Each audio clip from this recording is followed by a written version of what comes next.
What if you could have a call taker that could work 24/7, never get tired, never need caffeine, and always made it in despite the weather? Well, buckle up, because today we're diving into AI dispatch doppelgangers. That's right, digital twins of your top call takers, but not to replace staff. Just ones that can help train rookies, run simulations, and even handle overflow calls manually passed to them. Is this the future, or the world's weirdest cloning experiment? Stick around. That's coming up next on Tips Today in Public Safety. Welcome to Tips Today in Public Safety, your go-to podcast for today's breaking stories in public safety news. Here's your host, Fletch, with today's tips. Welcome to Tips Today in Public Safety. This is Fletch. I'm a NENA certified ENP, and every Monday, Wednesday, and Friday I bring you the latest, most informative, and sometimes controversial takes on emergency communications. Today we're going to step into a future where your best call takers may come in pairs. Now, I don't mean twins separated at birth. I'm talking about AI-powered replicas, a digital call taker assistant modeled after your best real staff, copying their behaviors, their tone, and their workflow, even some of their quirks. So let's talk about what this might mean for training, operations, and the ethics of duplicating your people. What is a dispatch doppelganger? A dispatch doppelganger is an AI that's built to replicate the call-taking performance skills of your top talent. Their questioning structure, their cadence, their command and compassion balance, their de-escalation style, and their priority-setting instincts. It's not a generic bot, a clippy with a headset. It's a personalized AI model that's been trained on thousands of anonymized interactions that reflect how your best people work. Now, this isn't hypothetical. Some vendors are actually prototyping these models inside next-generation 911 adjacent platforms today. Why now?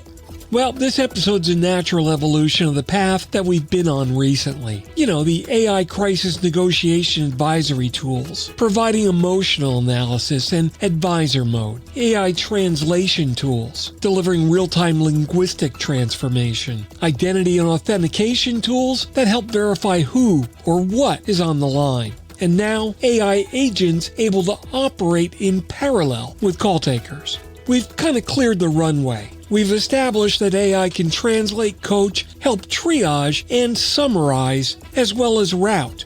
But now it's able to replicate. And when your ECC's overwhelmed by simultaneous calls, a digital twin is likely better than telling the public, please hold, your emergency is important to us. The 4 primary use cases. Number 1 is training and coaching. Imagine onboarding a new dispatcher and sitting them across from an AI model that's been trained on your best call taker. The AI can use actual call data and start playing different roles. The panicked parent, the incoherent, intoxicated, and confused dude, the non-English speaker, there's a raccoon in my kitchen caller.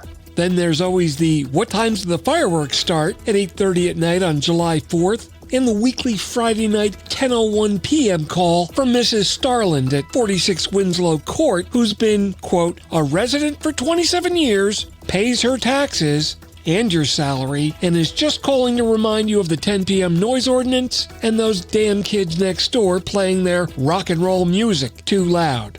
Yeah, that never happens. But all of it simulated, all of it's safe, and all of it's repeatable, despite Mrs. Winslow, who's perfectly on time, like the U.S. Naval Observatory Master Atomic Clock. U.S. Naval Observatory Master Clock. At the tone, Eastern Standard Time. 23 hours, 10 minutes, exactly.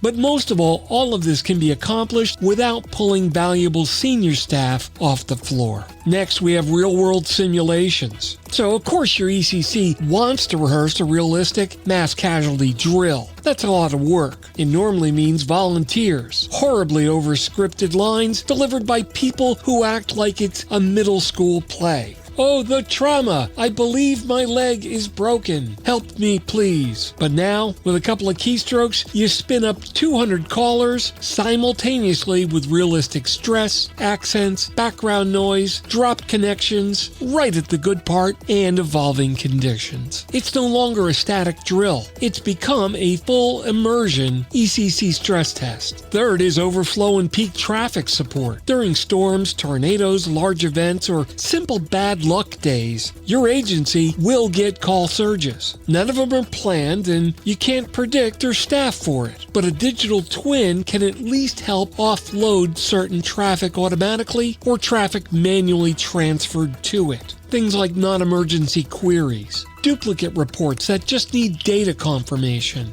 basic triage, translation-assisted calls, and maybe some automated medical protocol intake. This can do wonders to relieve workload and be escalated to a human when needed. The important thing to remember is this isn't replacing your people. This is providing them with backup, and you don't have to take the payroll budget hit. And fourth is consistency and quality control. Your best call taker has a rhythm. They never miss a verification. They never forget about the callback number. And they always ask the right clarifying questions. AI can replicate and preserve that consistency system-wide. We've talked about it before. You can easily use the twin as a real-time whisper coach. I think I just heard someone screaming. A post-call evaluator, maybe a gold standard reference, or something that provides a training benchmark. What we're doing here is raising the floor, not the ceiling. It allows you the ability to standardize excellence and help raise the expectations of your employees. The ethical minefield and the reason lawyers keep Advil in business. Lastly, we have to talk about the uncomfortable side and ask these tough questions. When you do this, should you actually clone someone's voice? Who owns a person's individual performance data? And what if someone's AI twin starts doing better than they do? And what about if the public can tell if they're talking to an AI or not? How do you document the chain of custody with synthetic agents? And finally, for the legal sharks in the water, what about liability in AI-handled calls? All of these questions matter, because as soon as AI participates in a call session, your PSAP AI logs all become evidence. Consistency, transparency, auditability, and disclosure protocols need to evolve. And what about the standards? Associations like APCO have already announced that they're exploring these domains because the future is at our doorstep now.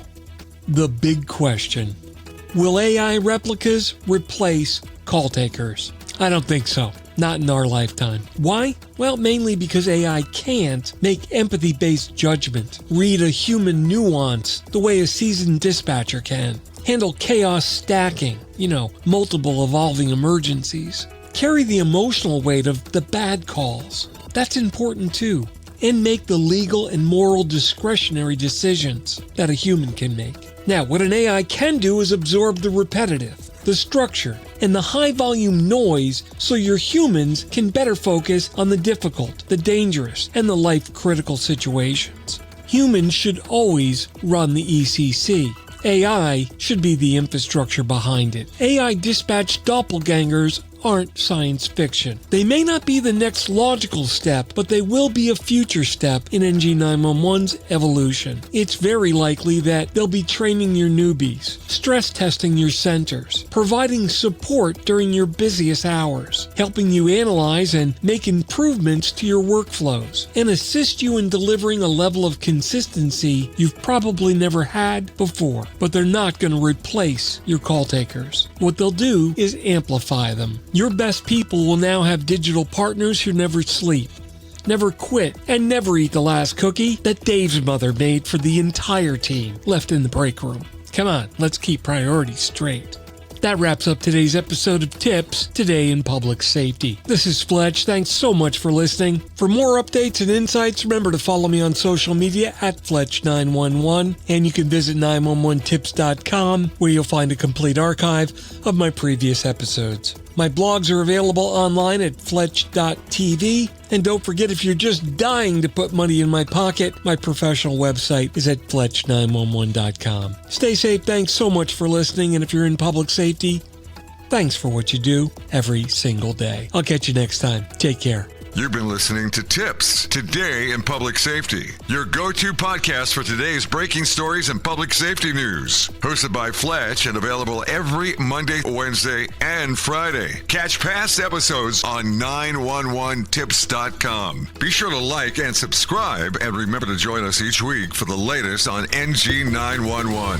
I am Spider Harrison, the official 911 voiceover dude. Catch me on Sirius XM on various channels, including 90s on 9, the 10 spot, and on the Weekend Countdown on Hits 1. Or don't regret it for the rest of your life. Either way, I'm good.